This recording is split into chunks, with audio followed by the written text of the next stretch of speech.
Hola a todos, ¿cómo están? Buenas tardes. Bueno, hoy estamos con el tercer episodio de Matriz Productiva.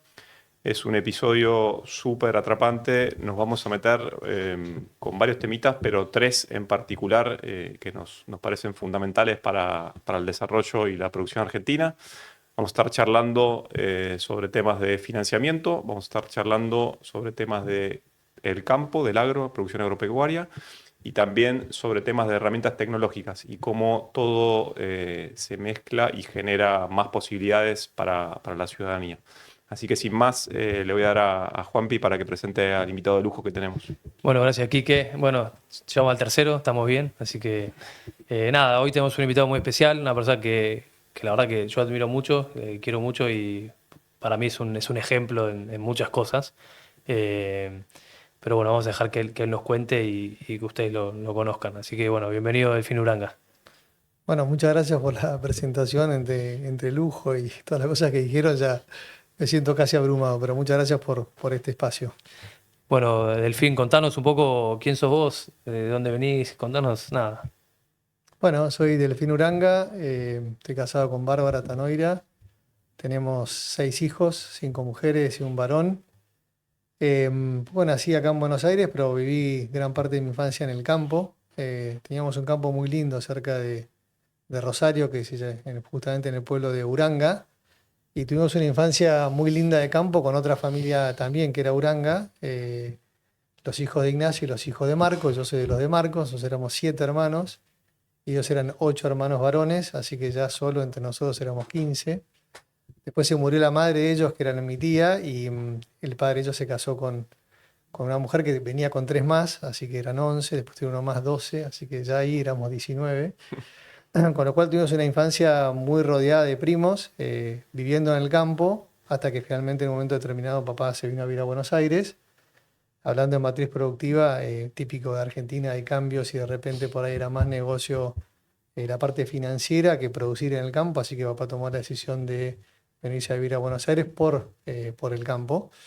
Así que ahí nos mudamos y nos tuvimos que resociabilizar, vinimos a los jardines tipo el Centavo, y bueno, éramos tantos, los Uranga ellos, los Uranga nosotros, que nada, éramos medios indios, ¿viste? Estábamos acostumbrados a andar en el campo, a andar en petizos, íbamos al colegio a caballo, y de repente nos metieron en un lugar que estabas encerrado, así que ahí tuvimos que recalcular. ¿Dónde dijiste que era el campo? El campo en San Nicolás, muy cerca de, bueno, tenía muy cerca de Rosario, 50 kilómetros de Rosario. Se llama Uranga el pueblo, es una estación que queda a 50 kilómetros de Rosario.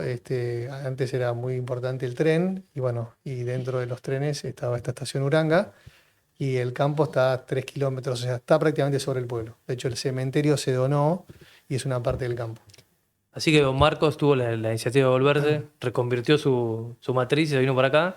¿Y cuántos años tenías vos cuando vinieron? Yo tenía 7, y los más grandes tenían un poquito más, ya habían arrancado en el colegio en el campo, la escuelita que llevaba el nombre de mi tía.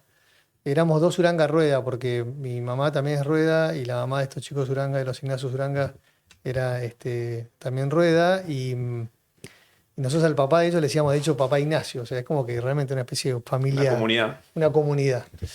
Y ahí nos vinimos a Buenos Aires. Bueno, yo fui al colegio Newman, y en un momento determinado empecé a estudiar en la Universidad de la UCA, y ya empecé medio a emprender de chico.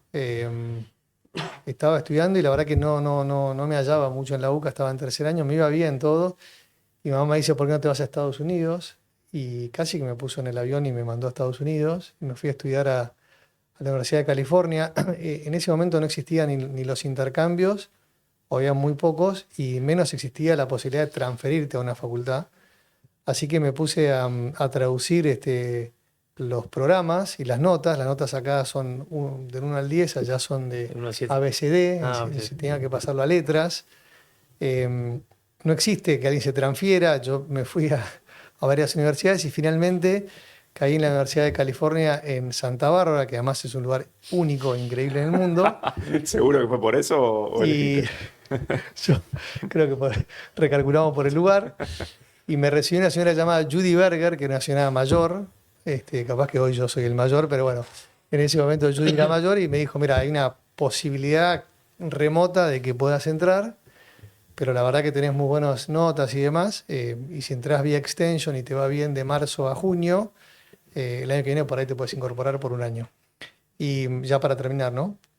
Y la verdad que me tenía que jugar porque tenía que dejar la carrera acá en Argentina, hacer 3 meses allá y ver si me tomaban o no me tomaban. Y bueno, tomé la decisión de hacerlo igual. Así que ahí aprendí lo que era el riesgo tomado y vivido en primera persona, pero fueron años increíbles. ¿Y ahí le dijiste que eras campeón de polo o no? Y ahí yo ya era campeón del mundo del polo, increíblemente. Increíble. Me sirvió eso cantidad. Yo justo cuando terminé el colegio tuve la suerte de poder representar a Argentina, que es de las cosas más lindas que uno puede hacer. Es muy difícil de explicarlo. O sea, y uno ve los sentimientos cuando van equipos de, no sé, de la selección argentina de fútbol o los de rugby, y viste, escuchas el himno y se te pone la piel de gallina o te la hagas a llorar. Bueno, a mí me pasó en Palermo, que bueno, a mí lo que me gusta es el deporte del polo y es algo que me encanta y lo viví siempre como un deporte muy amateur. Y poder estar en Palermo con la cancha totalmente llena, que era Argentina-Brasil, y mi papá en ese momento era presidente de la Federación Internacional de Polo y Reinal era el presidente de la Argentina de Polo, y hicieron hacerlo entrada libre y gratuita. La gente vino a ver Argentina-Brasil, no tenía ni idea de polo, pero realmente la cancha estaba detonada y eso era el pase, si querés, a poder ir a jugar las instancias finales del Mundial a Chile, ¿no? Ese era el sudamericano. Y bueno, eso fue una experiencia lindísima con los granaderos y todo lo que es esa parte de representar a Argentina. Y bueno, después viajamos a Chile y salimos Y campeones. fuiste campeón, sos campeón. Soy campeón del mundo. Increíble. Che, Elfor, ¿y cómo claramente parte de tu infancia te fue marcando? Yo eso de vivir en comunidad, de compartir, de generar intercambio, te marcó, se nota. Pero ¿cómo fue ahí después de cuando volvés a Estados Unidos o si emprendiste allá? ¿Cómo fue tu camino, por ahí tu trayectoria profesional? O cómo, pues, hoy sos un emprendedor nato, digo, pero Sí, bueno, estando en Estados Unidos, lo primero que emprendí allá fue convencí a la facultad de que arme el club de polo. Había un club de polo ahí que se llamaba Santa Bárbara, y tenía la posibilidad de hacer una arena polo. Y me junté con los Walker y me junté con Glenn Holden y les propuse de que el UCSB, o sea, que era una universidad pública, tuviese un club de polo, no sonaba muy bien, o un equipo de polo para competir. El sistema universitario americano tiene mucho más polo que el argentino, pero lejos. O sea, hay como 1.000 o 1.200 chicos que juegan y hay como 40 o 50 universidades que tienen polo en arena. Es muy fuerte el polo en arena allá. Y Ahí, perdóname que te pregunte, ¿hay posibilidad de ir por beca a jugar polo a Estados Unidos o no? hoy hay con 2 facultades nada más, sí hay para el fútbol y demás, Sí, sí, claro. pero sí te permite, siendo jugador del equipo de polo de la universidad, por ahí entrar, que en otras condiciones por ahí no entrarías. O sea, te ayuda Bien. por ahí, si querés una facultad un poco mejor, a entrar ahí. Eso es college, ¿no? No sería, ellos viste que tienen college y máster. claro. Sí. Esto es más para college.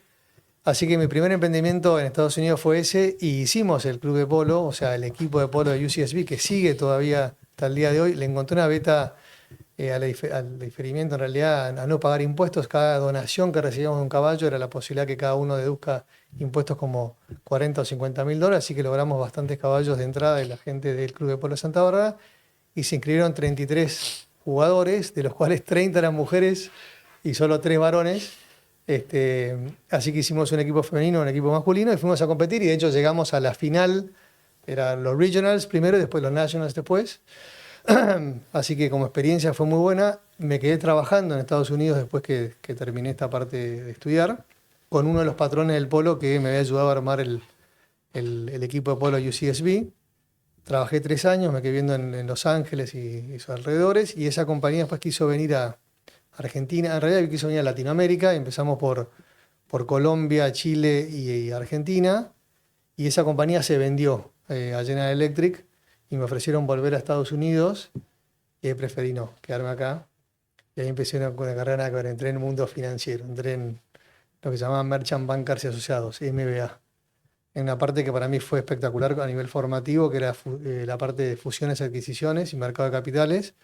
Y ahí aprendí un montón a entender una compañía desde un Excel, o sea, desde un modelo de evaluación, cómo funciona una compañía y cómo podés de alguna manera modelizarla y entender las variables, y por otro lado, cómo estructurar un negocio. Entonces, fue muy buen, si querés, aprendizaje, muy buen seteo de reglas para... Tenía las bases sólidas para los emprendimientos venideros. Exactamente. Ya, Y espectacular. eso era fin de los 90.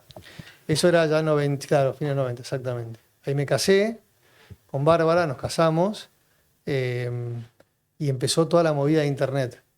Entonces yo le propuse al banco armar como un fondito de inversión. Ahí nace Mercado Libre, nace Patagon, nace de remate y nace una que se llamaba Bonvivir.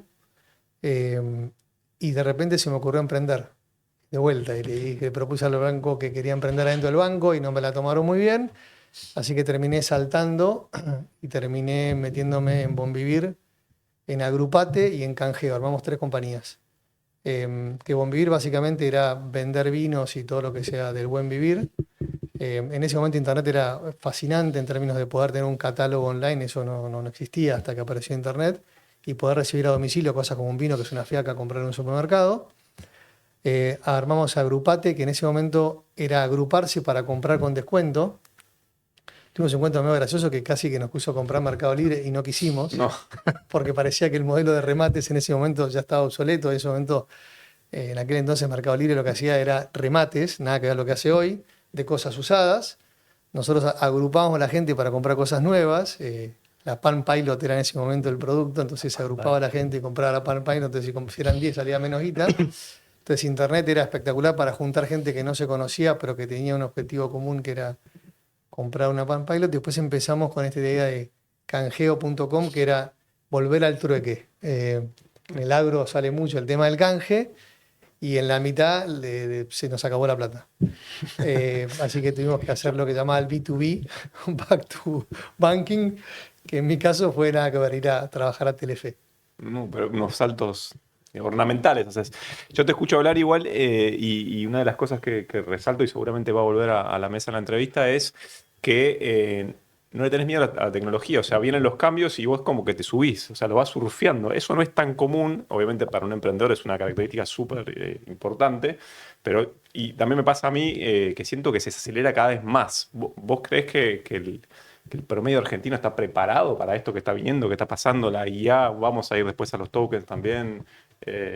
Hay que hacer docencia, no hay que hacer docencia. Siento que cuando haces docencia llegas un poco tarde. Por ahí me estoy adelantando, pero me parece bueno para irme echándolo con lo que vamos a tocar después. Sí, a mí me quedó siempre una cosa dando vuelta que fue, en un momento me tocó hacer algún trabajo para el club, para el diario, para el grupo La Nación en su conjunto, y había una persona llamada Andrés Comesaña o Andrés algo, no me acuerdo bien el apellido, y él hacía un paralelismo entre lo que hizo Clarín y lo que hizo Nación. Nación nació antes que Clarín, aparece Clarín, bueno, superan la competencia, pueden subsistir los dos, aparece la radio, La Nación chocha que sobrevivió a la radio pero no participó, aparece la televisión, sobrevivió a La Nación, aparece Internet, sobrevivió a La Nación, y en todos esos casos La Nación se jactaba de haber sobrevivido y Clarín al revés. Clarín agarró y tomó cada una de esas oportunidades, por más que se equivocó o no se equivocó, como una oportunidad de crecer. Y bueno, terminó siendo muchísimo más grande. De hecho, hoy es una Sí, compañía y hoy de La Nación telecomunicaciones. con los correos atrás y se metió justamente en todo lo que no se quería meter. Exactamente. Entonces, para mí, digamos, es como que el ser humano, digamos, ante lo nuevo tiene como dos opciones, ¿viste? O defenderse o conceptualmente atacarlo, porque al final sale el instinto animal, el atacarlo en el buen sentido, ¿no? Entonces, yo soy de los que ataca, soy de los que, al revés, me parece espectacular lo que está pasando y creo que, de vuelta, el sol con la mano no lo vamos a poder tapar. Entonces, ante esa realidad decís, ¿cómo la abrazo, ¿viste? ¿Cómo la incorporo? Claro. La pregunta es cómo lo abrazo y no si lo abrazo, o sea, está definida ya, digamos. Exactamente, Bien. es cómo lo abrazo. Y eso para mí, a nivel espiritual o a nivel persona, me rejuvenece. O sea, siento que puedo estar haciendo cosas. O sea, cuando tengo tantos hijos, no sé, la de 24 con el de 10, el hecho de estas cosas de irrupción en nueva tecnología me acercan a ellos porque es como que estamos casi todos iguales. O sea, es algo nuevo para todos. Eso nos saca ventaja porque ya son, si querés, nativos digitales, Sí, pero... sí. Pero me parece que como concepto, y está bueno, también creo que la educación tiene que transformarse, ¿no? Y parte de lo que tenemos que nos tienen que enseñar es este tipo de cosas. O sea, Sí. cómo abrazar la tecnología, Tendremos que cómo discutir. emprender. Tendremos que discutir Sí, con Juanpi y ahí- cuál es el rol del Ahí yo Estado. pensaba un poco, Claro. digo, después de ahí, bueno, contanos, pero vos te fuiste a trabajar al agro y el agro obviamente entendió como algo muy potente. Argentina si lo ponemos agrupado, 20-25% del PBI es el agro, ¿no? O agroindustria, ¿no? Y la producción primaria casi el 10%. Digo, manejan números muy, muy potentes, pero sigue siendo, quizás lo que es agricultura está más avanzado, lo que es producción animal todavía viene con historia más, digo, como más tradicional, ¿no? Digo, pero cuando vos te fuiste ahí a trabajar al agro, a trabajar con la familia, digo, llevaste toda esa irrupción y ¿qué fue la primera barrera con la que te encontraste? O la primera traba, digo, me imagino venías con el espíritu emprendedor, habiendo cambiado el tema de tecnología, el tema de, bueno, quiero convertir. ¿Cómo fue ese cambio, no? Porque es todo Sí, yo, bueno, después que volví al Back to Banking, me metí en realidad en Telefe y armé una compañía, nada que ver, una compañía de venta directa. Me había entusiasmado el modelo de cómo se vendía por televisión en Estados Unidos. Y empezaba esto que llamó Direct to Home, que era llegar con los productos, si querés, a la casa de la persona. Estaban acá Oca, Ocasa, Andrián y todos esos correos que digamos, no tenían una logística como para poder llevar estos paquetitos. De hecho, muchos de los que laburaron inicialmente en esta compañía llamada Covediza, después terminaron siendo los que formaron de remate, o perdón, Mercado Libre, la parte de logística, y hoy siguen laburando en ese lugar y les va muy bien. Y ahí armamos esta compañía que fue la que armó el Club La Nación, el Club Bonvivir, que hoy subsisten. Retomé estas cosas del pasado. Y a los 6, 7 años de tener la compañía, se la vendí al Diario de la Nación. Quedé con una obligación de trabajar como CEO de la compañía y después como presidente un tiempo. Hice este laburo que les contaba antes, de decir, bueno, me metí en el Grupo La Nación a ver cómo se repensaba y lanzamos La Nación Online, un montón de cosas, que fue espectacular. Un día se muere mi suegro y me llama un cuñado mío y me dice, che, ya te cansaste de vender cacerolas, cuando el día que te aburras me gustaría que vengas a laburar con nosotros al campo. Y ese rol lo ocupaba mi suegro, digamos, más que nada ocuparse de la parte del campo. Y bueno, ahí cuando me hicieron ese espacio, la verdad que a mí me divertía volver a los orígenes míos, que yo había nacido un poco en el campo, me había criado en el campo y había hecho una carrera nada que ver, si querés, un poquito más financiera, después más de creación de compañías, muy metido en Buenos Aires o en la zona, en la urbe. Así que me tentó. Y ahí decidí volver al campo. Fue un proceso, o sea, me di cuenta que había que hacer bastantes transformaciones y un día decidí a la familia presentarle una idea que tenía, que era separar los campos en dos, separar los campos con valor afectivo de los campos sin valor afectivo. Campos que por ahí tenían valor afectivo para mi suegro en su momento, que se había comprado en Corrientes, que había sido una muy buena compra, y crear como dos negocios. Uno es netamente explotación y otro, si querés, de bien inmobiliario, que es compra, transformar y vender el campo. El agro tiene esos dos, o sea, la compra de campo tiene claramente esos dos verticales de negocio, que uno es netamente inmobiliario y el otro es el productivo.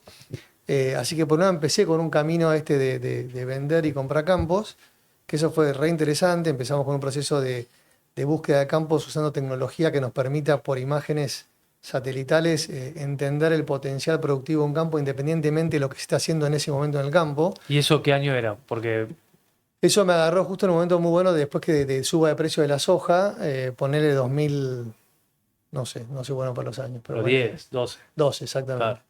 Claro.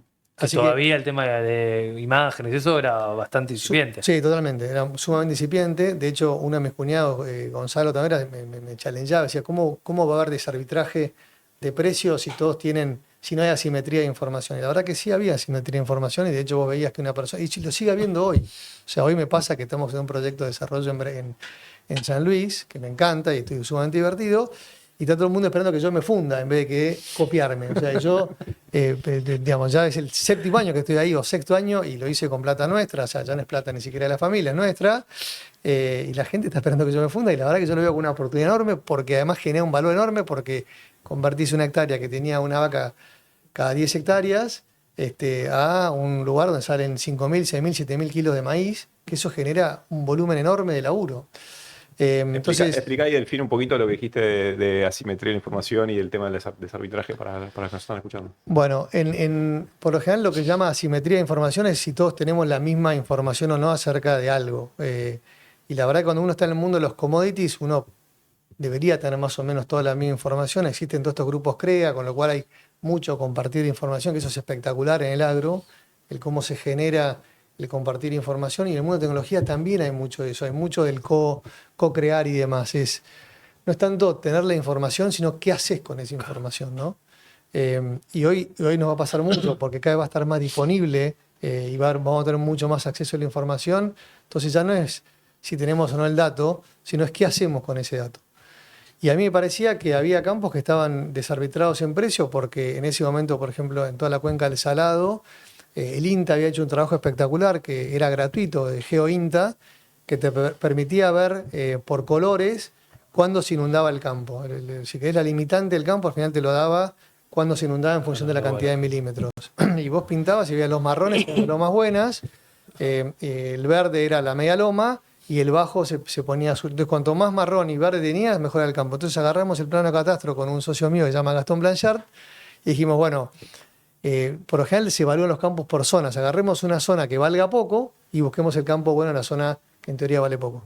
Y bueno, salimos a comprar campos en la cuenca del Salado, que eran ganaderos, que en ese momento la ganadería no daba buena guita, ahora sí da muy buena guita, y nos compramos campos en azul, y nos vinimos para el lado de Las Flores, y compramos como 3 o 4 campos. Todo esto para la familia de mi mujer, a partir de la venta de un campo que convertimos en Campo Corrientes.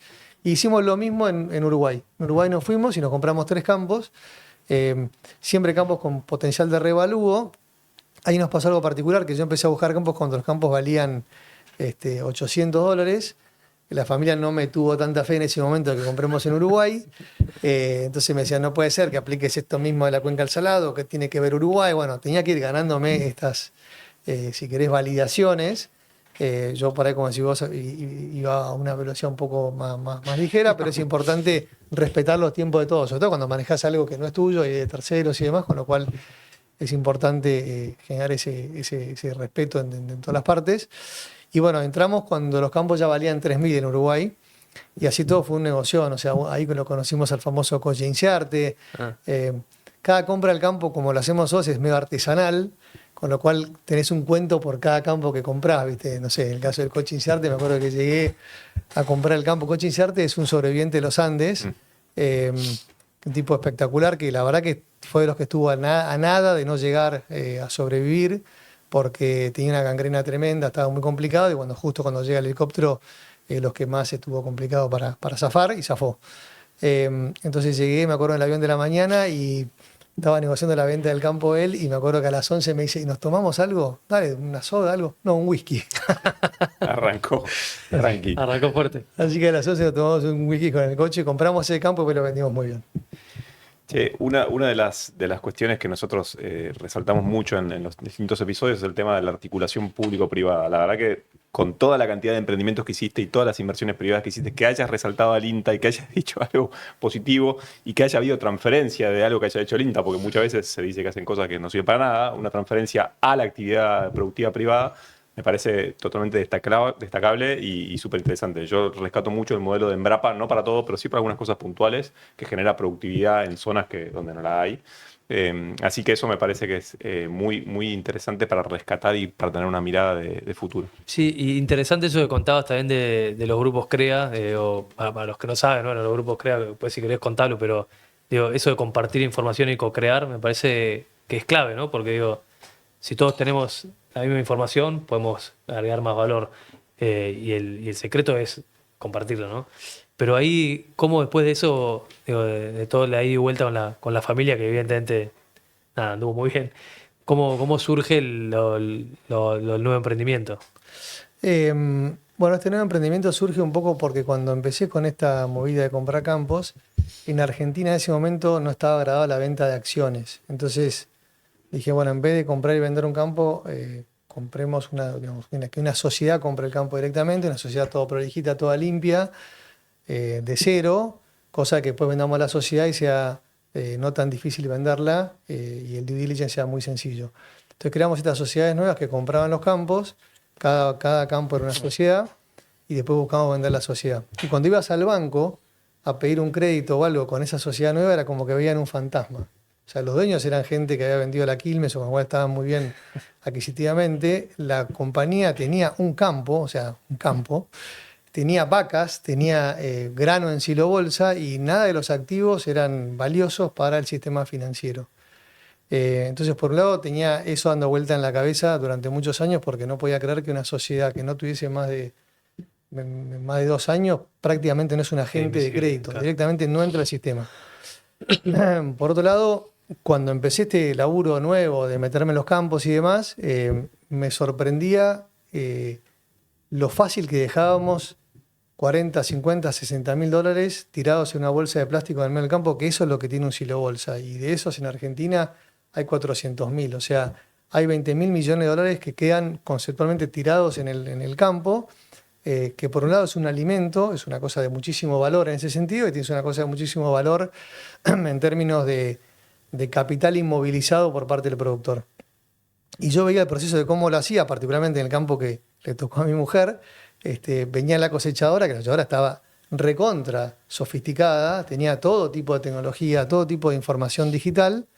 Esa cosechadora vuelca el grano en una monotolva. La monotolva también tiene una balanza digital y nosotros maravillosamente convertíamos todos estos datos digitales en un dato analógico donde el gaucho que venía manejando la monotolva le grita al gaucho que está en la embolsadora la cantidad que descarga, ¿no? Es un dato digital que lo volvemos analógico. Claro.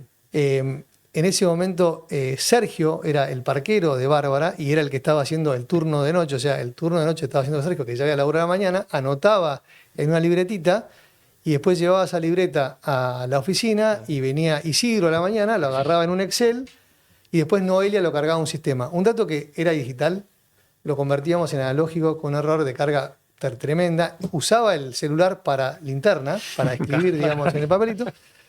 Y dije, este gaucho está armando bóvedas de 50 lucas, ¿viste? Y digo, la verdad que a mí me sorprende cómo nosotros, los propietarios y los que estamos involucrados, lo que fuera, dejamos esta plata, digamos, así. Cuando se me ocurrió, me acuerdo una vez estábamos recorriendo esos campos para comprar y demás, ir en avión y mirar para abajo, y vos tenías un mar, es un mar de silo bolsas. Hay un momento, como va a pasar ahora, que particularmente ahora, por suerte Argentina está produciendo un volumen enorme este año. Siempre hasta ahora es como que decían que la soja era peronista, por suerte en esta vez parece que es violeta, y hay una producción enorme en Argentina, y va a haber siempre lo que va a haber siempre a partir de ahora, que es un cuello logístico. Es imposible mover la producción de un país que se cosecha en 2 meses, cuando la necesitas procesar todo el año, con lo cual lo más ineficiente que hay moverlo, y desde el punto de vista de camiones y capacidad de almacenamiento no hay manera. Entonces, este invento, que no es argentino, pero fue muy adoptado por los argentinos, que es el silo bolsa, es todo lo que está bien. Exactamente. Estuve Entonces, en la fábrica. Y eso El tipo hacía sachet claro, de la Serenísima, de leche. Y con eso se dio cuenta que podía hacer los silo bolsa, la patentó. entonces, eso te hace que tu capacidad de almacenamiento sea ilimitada. O sea, vos podés cosechar y guardar en campo, y donde está sucediendo la cosecha, no tenés que moverlo y generar un costo intermedio.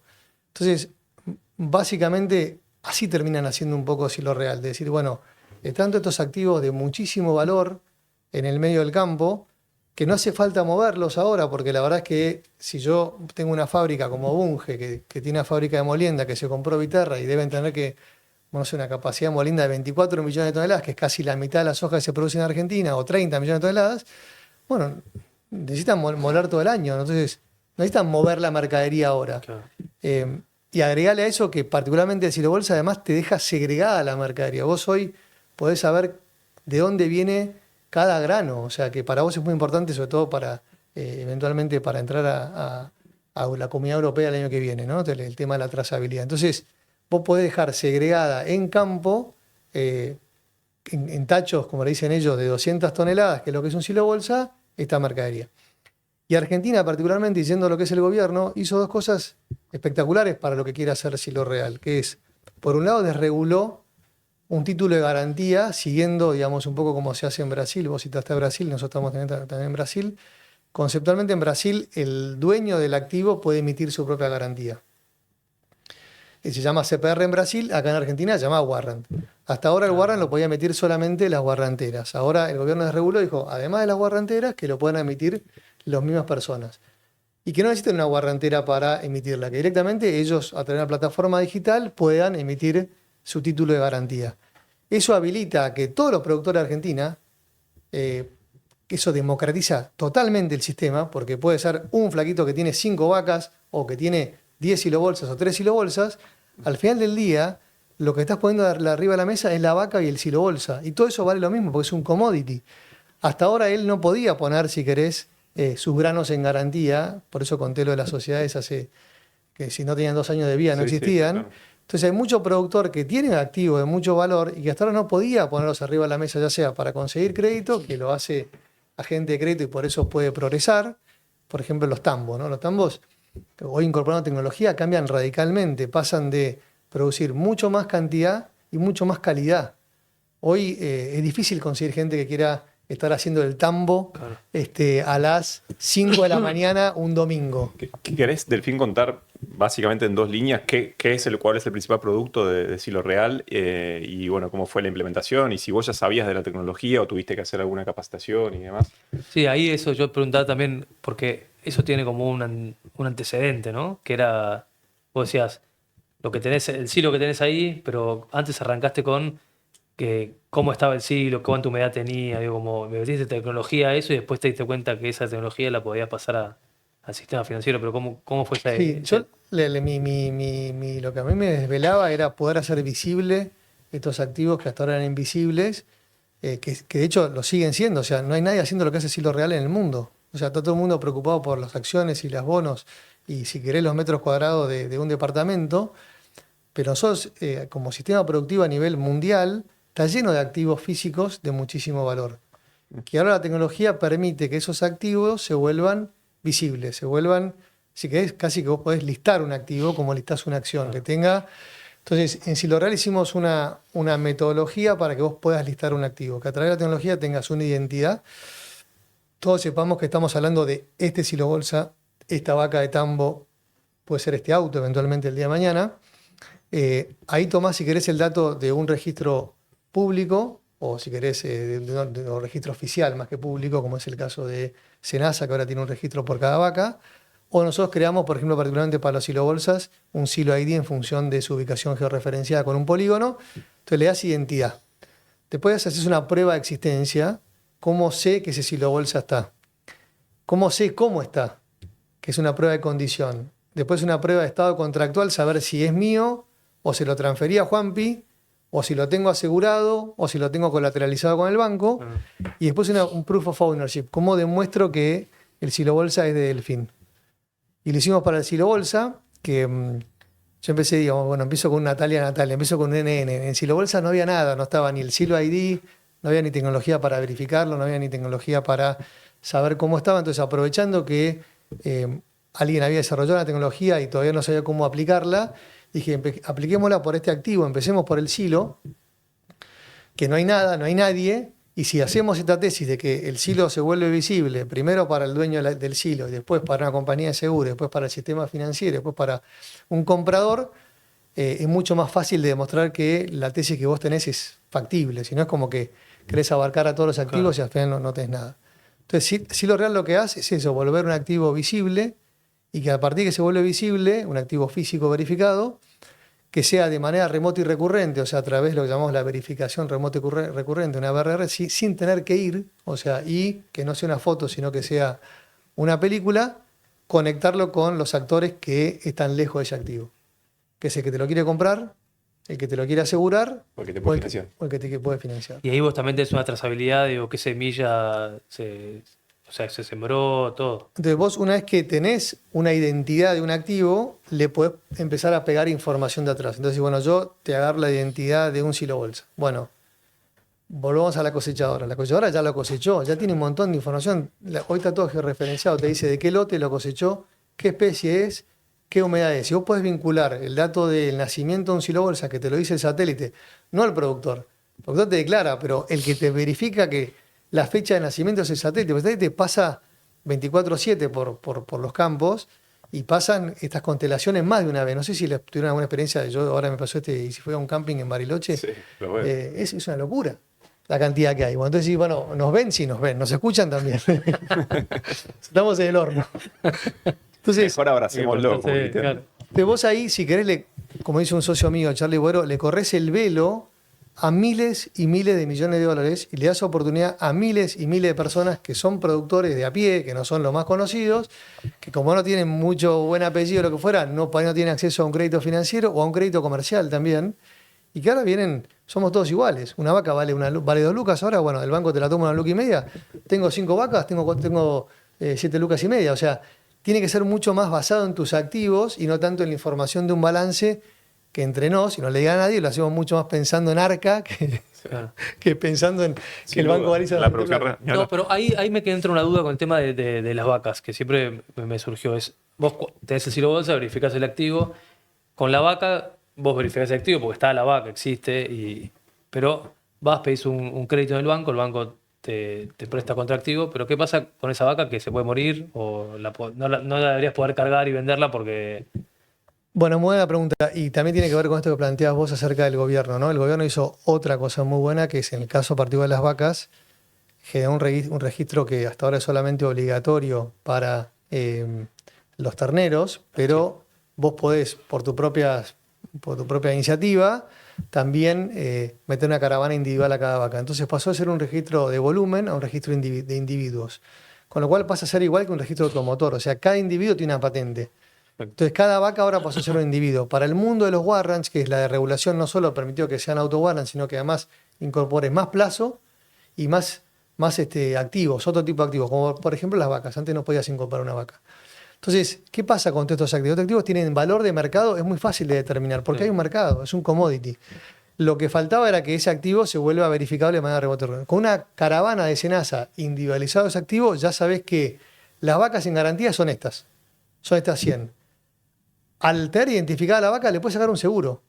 Que antes la compañía de seguro también era imposible. ¿Cómo sabía la compañía de seguro que vos tenías esa vaca, que tenías este silo bolsa? Entonces, la verificación remota y recurrente lo que hace es habilitar a jugadores que antes no podían abrazar ese activo corriendo el velo al activo. Entonces, entró la compañía de seguro. Entonces, el banco tiene, además de la garantía, un seguro que cubre por si la vaca no llega a estar, por mortandad. Y hoy la tecnología te permite leer esas vacas con un lector de RFID. El lector de RFID te permite saber que tal vaca que tiene tal caravana está ahí. Y además hay nuevas caravanas. No sé si ustedes conocen a Peter Thiel. Peter Thiel está en Argentina ahora, es este mega inversor. Su última inversión fue justamente en algo que se llama Holter, que es un collar que se le pone a las vacas y que te elimina... Es de Australia, ¿no? Claro, nació en Nueva Zelanda y en Australia, ya está prácticamente en todo el mundo, que te elimina la necesidad de hacer alambrados. Porque vos gestionás la vaca directamente con sonidos. Entonces, de vuelta, ahí ya tenés todo un aparato de tecnología aplicada a gestión que si lo real le va a ofrecer a Peter Thiel, que de hecho tuve la suerte de tener una charla con él en Cuatro Vientos, en el campo, que convierta esas vacas que hoy están conectadas con Holter en activos financieros. O sea que vos ya, digamos, excedes lo que sería el silo y te empezás a expandir a todos los activos que puedas, por lo menos los de la producción agropecuaria, que se puedan utilizar de garantía y para asegurar. Sí, y hoy estamos laburando con el banco, con uno de los bancos, que no sé si lo puedo mencionar o no, Sí. pero en hacerlo bien transversal, el Banco Galicia, que vayamos a todos los activos, o sea, por ejemplo, las máquinas, lo mismo. Claro. Entonces, si vos tenés la posibilidad de guarrantear, que es una garantía superior, si querés, a una prenda, vos tenés un low jack hoy en las máquinas conceptualmente. Entonces vos tenés un dispositivo que te traquea la máquina. Por ejemplo, todas las máquinas de John Deere tienen en convenio global. Los autos lo mismo. Entonces, identidad, existencia, estado, condición, prueba de propiedad. Cada uno de esos activos que tenga esos 5 atributos, si lo real lo que hace es ir a través de inteligencia artificial, y acá volvemos un poco a lo que decías vos al principio, a nosotros nos allanó un montón el camino, porque lo que hicimos fue acuerdos con lo que llamamos Remote Sensing Partners, como por ejemplo puede ser Holter, el de los collares, que son los que nos proveen la data. Es el que tiene el hardware para que te provee el dato. Y ese dato muchas veces es una condición, pero no es suficiente. Porque vos tenés que tener eso más SENASA, más alguna otra vinculación más. Entonces vos tenés que armar múltiples fuentes de información que las tenés que curar para si esta fuente es válida, porque vos sos una especie de verificador, digamos. Entonces, Claro. como verificador tenés que tu rol principal es dar certeza, ¿no? De que el activo está y cómo está. Vas a chequear cuáles son las mejores fuentes y después creás este puente entre el activo en el medio del campo y los que están de este lado. Y para eso necesitamos 3 motores nosotros. Uno de verificación, uno de emisión y administración de contratos inteligentes y otro de regla de notificaciones y alertas. Esto que decías de las vacas. En el caso de los tambos, nosotros más que nada nos es muy fácil leer la vaca cuando se va a ordeñar. Esa vaca, por lo general, se va a ordeñar más de una vez por día. Entonces yo te puedo dar una prueba de vida en un tambo más de una vez por día. El tambo es espectacular, es todo lo que está bien, porque la vaca está recontra conectada. La vaca llega, se identifica, dice: soy la vaca Marta, vine a ordeñarme. Hay una puerta, que es la puerta apartadora, que le dice: usted tiene que venir a ordeñarse, siga, usted no, y la manda a la derecha. A mí ya me sirvió como regla de que la vaca Marta se presentó. Si se va a ordeñar y tiene un tambo, algún tipo de sistema electrónico, yo tengo la data de la cantidad de litros de leche que entregó esa vaca ese día. Entonces yo puedo tener este concepto de listar el activo, puedo tener hasta un valor por vaca. Y tengo toda la información histórica de veterinaria y demás. Entonces, la productividad por vaca estás haciendo, no la promedio, la individual. La individual. Entonces, cada activo, de vuelta, está identificado, tiene una prueba de existencia, tiene una prueba de condición. Esa es la prueba de condición de la vaca. Y yo puedo trazar para atrás, puedo saber si está en su primera lactancia, segunda, tercera, cuarta lactancia. Entonces, con el tiempo, esto que te digo de listar una acción, cada activo de Silo Real va a estar listado y va a tener un valor en función de este conjunto de información que hasta ahora era información que quedaba, si querés, a nivel productivo. Y era muy difícil de extraer y compartir. Y hoy hay como dos mundos que se juntan, que son todo el modelo API First, que es las aplicaciones directamente que te permiten ir y consumir el dato. Entonces voy, apifico, consumo el dato, no tengo que hacer ningún tipo de diseño de nada. Y la inteligencia artificial, que puede en esa maraña de información, ese océano, decir: busco este datito, los juntos y te traigo lo que vos necesitas para la prueba de condición, existencia, todo contractual. Tremendo. Ahí vos hablabas, obviamente, de acceso al financiamiento, contabas la historia de lo que te pasó cuando ibas a buscar financiamiento, y bueno, cómo la tecnología y todo esto lo va sorteando. Pero, ¿cómo te imaginás vos, o si crees que esto también puede llegar a pequeños productores, digo, el que tiene 100 vacas, 200 vacas, digo, ¿cómo te imaginas? Porque a veces también se le hace también muy difícil a veces acceder al financiamiento, y un poco lo hablábamos antes. También hay un tema medio de idiosincrasia del país. Digo, el gringo, bueno, ahí en el sur de Santa Fe, cuando tiene una buena cosecha, compra todo y lo reinvierte. Digo, y pocas veces se apalanca con el campo, con el banco, digo. Porque no hay cultura, por un montón de cosas, porque tampoco hubo siempre financiamiento. Pero digo, pensando en eso, ¿crees que esto, o sea, puede crecer y también llegar al más chico? Digo, porque a veces, no sé, un tipo que tiene 100 vacas, 200 vacas, te hablas tanta tecnología y se asusta. Bueno, está pensado para esa gente. Está pensado para el modelo PYME, 100%, porque los grandes tienen su acceso a financiamiento, emiten obligaciones negociables y demás. Acá lo que tenés es una traba enorme, que fue lo que logró Brasil. Brasil, digamos, ¿por qué es el fenómeno Brasil? El desarrollo del Mato Grosso no lo hicieron los ricos. Se convirtieron en gente rica gracias a que hicieron el desarrollo de gente recontra humilde, que alguien les dio el voto de confianza para que empiecen a hacer algo.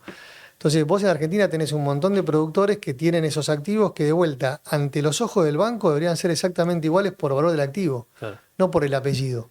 Lamentablemente todavía manejamos más apellido, más información y demás. Ahora, fíjate estos bancos como Banco Nación, como Banco Galicia, como Banco Provincia, que están en un montón de lugares.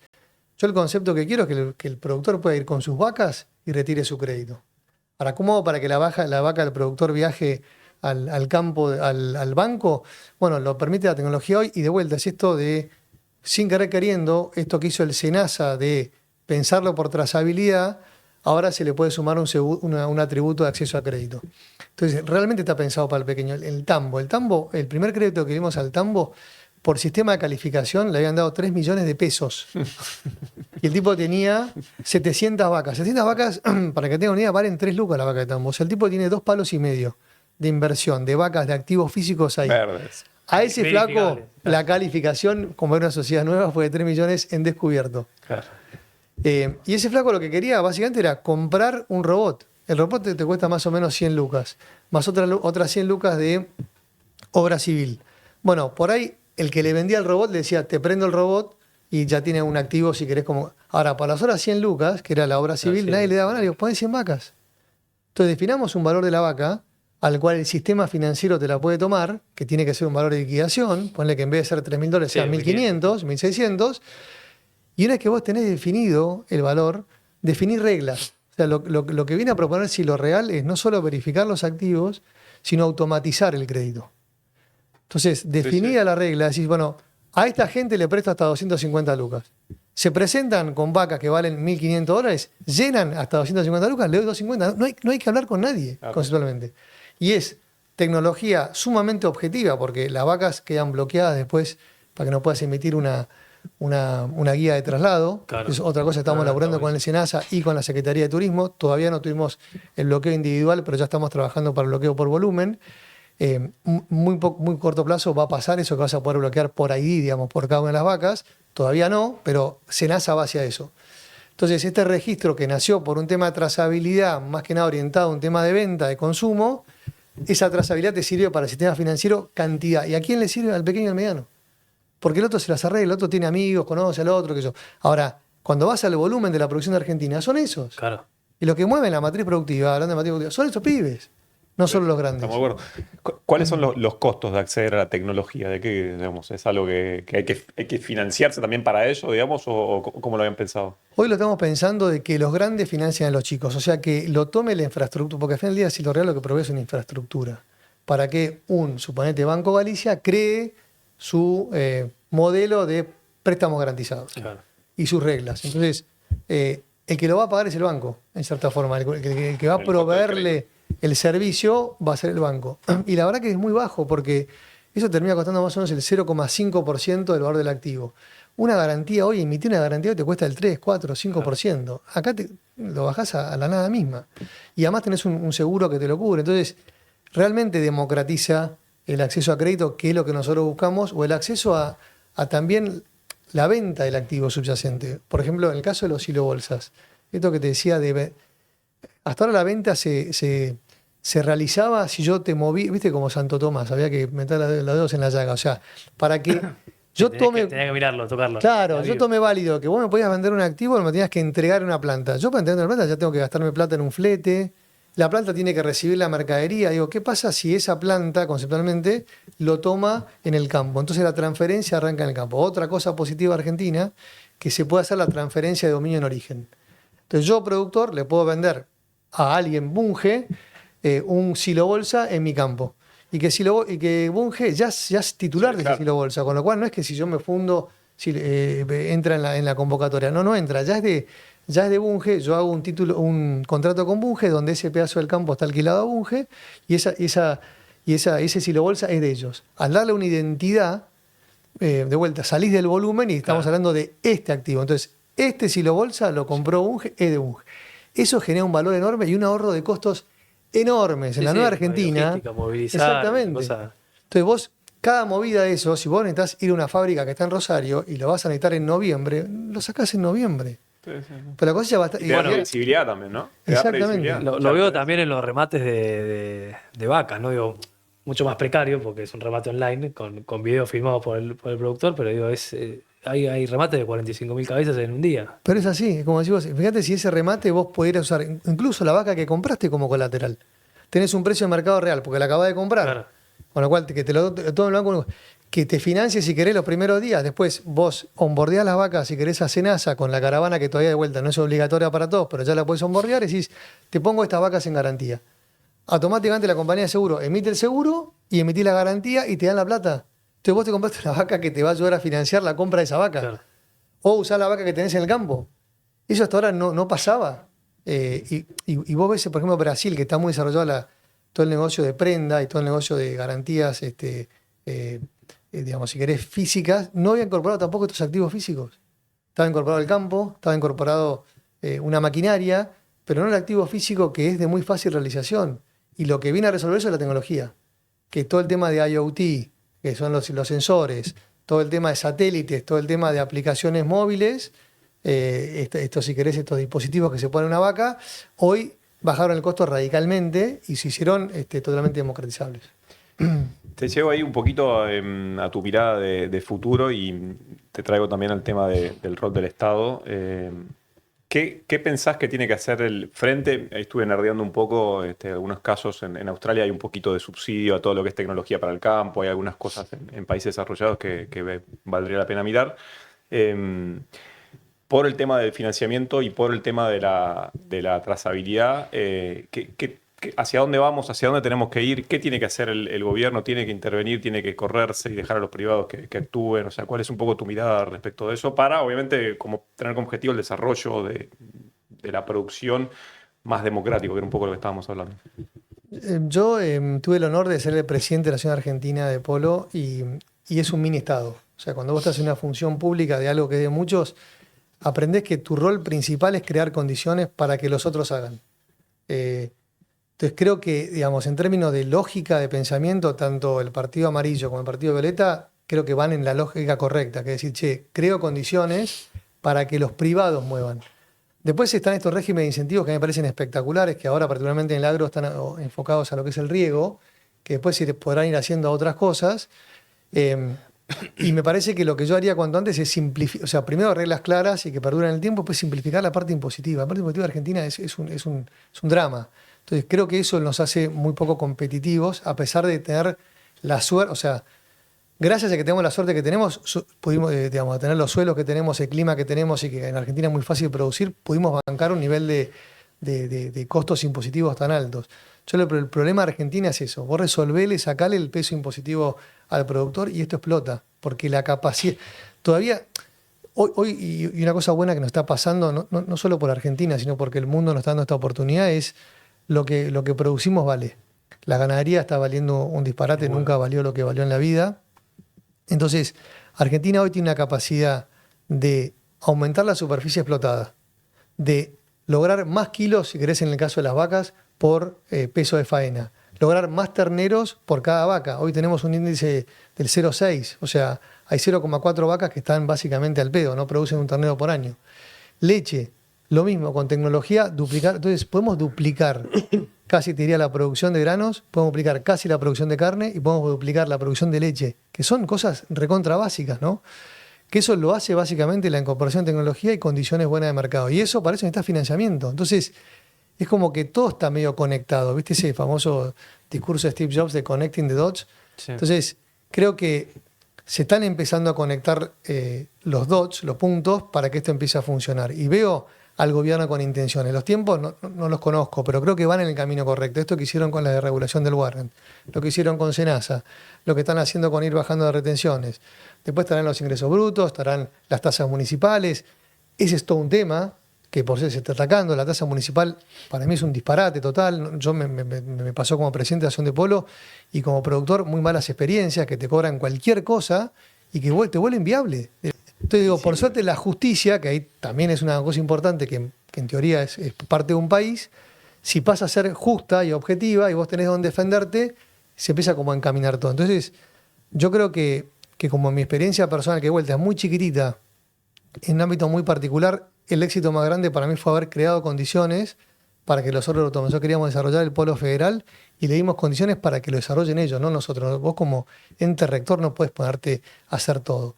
Vos querías que crezca el polo femenino, creá las condiciones para que crezca el polo femenino. Abierto femenino, mundial femenino, handicap femenino. La mujer es el mismo día que la final del abierto. ¿Querés que crezca el polo de menores? Armá torneos todo el tiempo y se va a llenar de menores. Entonces, vos podés crear lo que yo creo que es el régimen de incentivos. Y creo que en ese sentido Brasil fue brillante. Que ahora está yendo para atrás, que es en todo lo que es el régimen de financiamiento, te subsidiaba o te daba cosas... tasas espectaculares que te permitía a vos, de vuelta, queriendo transformar un país o un sistema productivo, acceder a financiamiento con algo que después lo ibas a poder repagar. Y lo repagaste. Yo tengo dos preguntas más, pero volviendo al Uranga, al pueblo Uranga, el original. ¿Qué pensás que esto de la tecnología puede volver al tema del arraigo rural, ¿no? Digo, porque antes emigraba a la ciudad porque no había tecnología, porque acá pasaba todo. ¿Cómo crees que esta tecnología puede ayudar a que los mismos pueblos se sigan desarrollando, que haya más conocimiento, haya más educación? ¿Y cuánto esto crees que es viable, ¿no? Bueno, yo creo que están pasando para mí varias cosas positivas, que son, por un lado, estamos empezando a ponerle más valor a la calidad de vida. Y la calidad de vida de los pueblos interiores es muy superior a la calidad de la ciudad, con lo cual creo que eso va, de a poquito vamos a empezar a sacarnos el velo de lo que era yo. De hecho, hoy vivo en General Rodríguez y pensé que nunca iba a poder vivir en General Rodríguez. Y la verdad que vivo en el medio de la nada. O sea, vivo en un campo en el medio de la nada, me levanto a la mañana, no hay nadie, no hay vecino, no hay nada. Yo vivía en un departamento que tenía el Banco de Galicia abajo. el Santander enfrente, el ICBC no sé dónde, una Claro. farmacia. No tengo nada ahora, no tengo nada. Tengo que agarrar un auto y hacer un montón de kilómetros, pero tengo internet. Entonces mañana tengo reunión de accionistas de Cielo Real y la tomo desde allá. Entonces eso me permitió a mí tener una calidad de vida, de poder vivir en un lugar alucinante como este y al mismo tiempo poder estar conectado. Después veo que la ganadería que genera arraigo, porque la vaca hay que ir a verla todos los días, más allá de estos nuevos Los holters. holter que ya voy a ver, todo lo que son animales genera arraigo, hace que la gente vaya. Todos estos planes de minería que está viendo que está haciendo el gobierno, de energía y demás, también van a hacer que, de vuelta, volvamos a ser un país federal. Este concepto de concentración en la provincia de Buenos Aires es ridícula. Yo, la mala suerte que tengo de venir de General Rodríguez es el acceso a y vos ves la pobreza ahí nomás. Y la verdad que decís, che, hay un montón de lugares que ahora está buscando gente, porque cada uno de estos proyectos de RIGI son enormes y generan un montón de empleo. Y bueno, te vas a ir a vivir a Neuquén. Un placer vivir en Neuquén. Es un placer vivir en el interior. Entonces, creo que si la gente empieza a tomar conocimiento o conciencia de la importancia de la calidad de vida que veo, la conectividad, digamos, digital te permite estar conectado con tus afectos y demás, y tenés laburo en el interior, creo que va a haber un éxodo enorme desde la ciudad hacia el interior, y que creo que es parte del debate cultural que está dando, por lo menos este gobierno, y lo dio el anterior, de decir, che, volvamos a un país federal, ¿no? Que las cosas suceden fuera de Argentina. Si querés, lo que hizo Fuera de Brasil. Buenos Aires. Fuera de Buenos Aires, perdón, fuera de Buenos Aires, ¿no? Que bueno, fíjate también, Sagaf, o sea, como que Argentina, Sí, Buenos sí, Aires, es todo el ombligo Y sí. del país. Che, y la última, no sé si Kike, si vos querés preguntar algo más, pero ¿cuál es el próximo paso de Delfín Uranga? El próximo paso, yo estoy con muchas ganas de como encaminar esta compañía, que la creamos pensando en... y la compañía anterior que armamos, que fue esta del Club La Nación y Buen Vivir, fue como una compañía muy grande en Argentina. Y yo estoy pensando crear una compañía desde Argentina hacia el mundo, basada en tecnología. Y que vos puedas prestar un servicio, digamos, no importa en el lugar del mundo que estés, donde, fíjate lo de las vacas. Las vacas hicimos un acuerdo con Delaval está en 100 países. O sea, yo hoy podría ir a 100 países de la mano de Delaval para que todos los que tengan la tecnología de Delaval tengan acceso a crédito. Y la verdad que se puede hacer. Es solamente una cuestión de terminar de armar nuestra infraestructura para que sea realmente potente y escalable. Entonces, mi desafío hoy, si querés, del nuevo Delfín es, si querés que ese Cielo Real se vuelva global y mundial, que me parece re interesante, y por otro lado, criar una familia que es enorme y que me divierte mucho criarla y que estoy compartiendo un montón de cosas con mis hijas, y me gustaría pasar un poquito más de tiempo en el campo, volver al campo que tenemos en Teró, que ahora me estoy yendo el viernes para allá y que disfruto mucho estando ahí. La cría, otra gran pasión. Exactamente, la cría de caballo de poro que me parece espectacular. Que es de vuelta, son los animales en el campo. La agricultura tiene una parte aburrida que es muy aburrida. El animal es espectacular, ya sea la vaca o el caballo, es muy lindo, lo agarrás, lo tocas, conectás. Che, no, por mí no, nada, agradecerte, la verdad que ha sido muy claro. Has recorrido un montón de cuestiones vinculadas a tu vida personal y tu trayectoria y con una elocuencia y una claridad en los conceptos que realmente es envidiable, ¿no? O sea, es difícil encontrar perfiles así tan buenos para explicar cosas tan distintas, ¿no? Porque fuimos desde polo a temas financieros y a temas de producción. Así que agradecerte y nos estaremos viendo. Bueno, gracias, Delfor, por venir. Bueno, muchas gracias a ustedes, y yo le quiero agradecer a mi mujer, que es un poco la que siempre me marca estas cosas, que todo está conectado y si te vas dando cuenta, al final la familia, el trabajo, los emprendimientos y demás, y nada de esto lo podría haber hecho sin tener una mujer como la que tengo al lado, así que se lo dedico a Bueno, gracias, Barbarita. gracias a Bárbara. Gracias, Fernando. Gracias.